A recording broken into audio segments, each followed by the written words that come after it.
2 balls and a strike to count on Taylor. Reyes fires, swinging a drive, deep left field. It's his way back. Welcome on, Chris Taylor.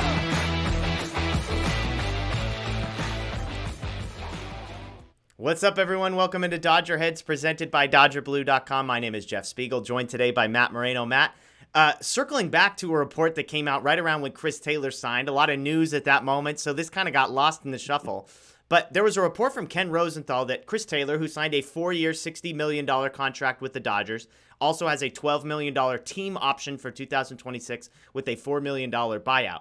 But Ken Rosenthal tweeted that his camp had told teams that money was not the driving factor for him, that he wanted to stay with the Dodgers. Now, Dodger fans were already going to love Chris Taylor for re-signing in the first place, but now hearing that he wasn't interested in money, that all he really cared about was coming back to the Dodgers, I mean, this is as good as it gets, right? Yeah, definitely. I mean, I think now, you're going to have to put him in the top three. Obviously, I guess depending on how free agency unfolds with Clayton Kershaw specifically, but Chris Taylor will be the top 3 or 4 most beloved Dodgers on the team next year, or excuse me, this year now. Welcome to 2022. I think, the report kind of falls in line with what we were hearing from Chris Taylor himself. Yeah. After the Dodgers were eliminated by the Braves in the NLCS, he said he's loved, every minute of being with the team.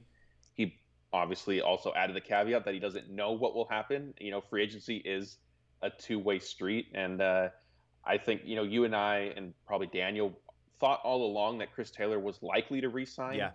At least for me, my only concern was, would a team come in and just give him, an offer he couldn't refuse type thing that the Dodgers wouldn't necessarily match? Yeah, because the quotes are always great, and I believed him, but it's like they weren't all that different from Corey Seager's quotes at the end of the season, and obviously Corey Seager made a decision that he needed to make, and there are zero hard feelings. Like, he got a contract, like you said, that could not be refused, so credit to him. I'm guessing the Dodgers weren't going to go near that.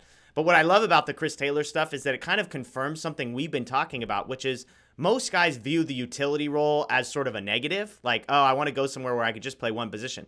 And I've kind of sensed all along that this guy doesn't care. Like, he is just a bona fide baseball player. Throw me out there. I want to play. I want to help the team win. Oh, by the way, I'm good at center field. I'm good at left field. I'm good at shortstop. I'm good at second base. I'm good at third base. I can play all these positions. And so I just love that that was confirmed that he wanted to come back. Again, 4 years for $60 million is an absolute bargain. I thought he would be more in the $16 million a year range. I think Daniel thought he was actually going to be like $20 million a year. The $12 million team option in 2026, which is just a weird year to say, by the way, but is a bonus on top of this. So there's nothing not to love here about Chris Taylor and about how this fills out. I'm curious for you, do you think he sticks around in that utility role? I mean, there's a hole at second base right now, obviously, whether they go out and sign somebody like Freddie Freeman that could shuffle things up, Chris Bryant that could shuffle things up, could move stuff. But do you see him as an everyday second baseman? Do you see him as a potential long-term answer at shortstop? Or do you think they signed him specifically to be the everyday guy who plays center field one day, left field the next, shortstop the next, second base the next, maybe DH the day after that?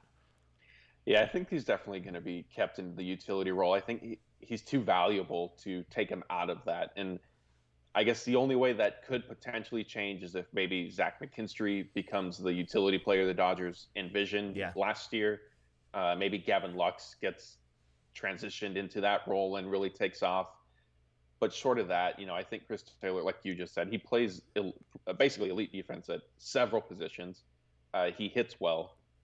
So I don't see him settling into one specific position. And I think that, and at least not within the first 2 or 3 years, maybe as he gets a little bit older, if they need to kind of give him more rest or whatever the case may be, lock him into something more specific, then potentially then. But for now, I think we'll continue to see him moving around, and that makes sense for everybody involved. The Dodgers value that versatility, whether it's just game to game or even within the game. I mean, how many times have we seen Chris Taylor start at second base and then, he's going to play center field as well? Yeah. Well, actually, now he's going to finish the game in left field because we've taken A.J. Pollock out for defensive purposes type thing. Yeah, that is an underrated piece of, like, basically whoever was the last guy to make an out when you want to bring in a pitcher, you can double switch literally anybody off of the field because you're like, all right, well, Chris Taylor, okay, fine, you're filling in for Pollock today. Oh, no, now you're filling in for Lux. Okay, we're going to take Muncy out or whatever. Like, there's just move Bellinger to first, Taylor to center field. It is a benefit there. So absolute steal for the Dodgers. We've been saying that all along, but the cherry on top is all he really cared about was coming back to the Dodgers, getting paid a reasonable amount. The Dodgers gave him that, so he is back again. Ken Rosenthal saying money was not the driving factor is what